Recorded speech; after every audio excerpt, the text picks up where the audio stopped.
Salut, sunt Cipi și astăzi am să vă arăt cum să vă faceți un post de radio super ușor și super simplu, fără server localhost.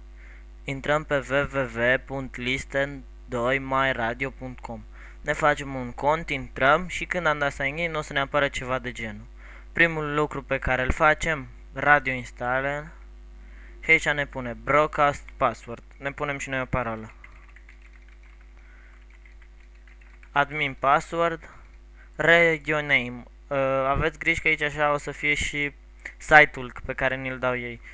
O să punem test. Stați fără spațiu.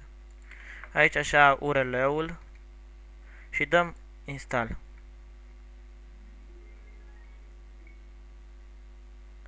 Vedeți, e instalat, dăm radio details și am primit următoarele chestii. Un IP-ul, luăm și noi frumos cu copii. Așa, stați puțin să deschid Winamp-ul. Vă arăt cea mai simplă metodă.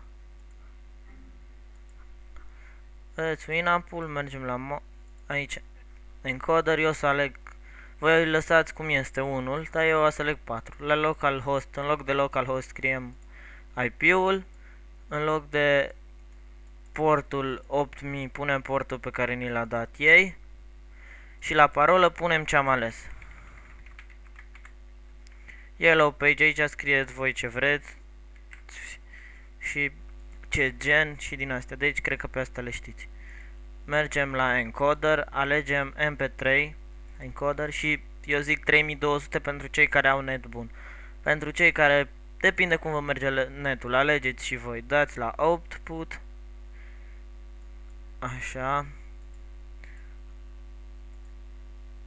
Aleg și eu 4. Vedeți, este conectat. Uitați să aleg o melodie. O să-mi bag picioarele.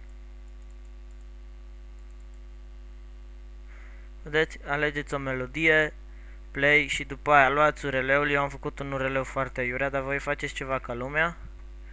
Inserați. Play.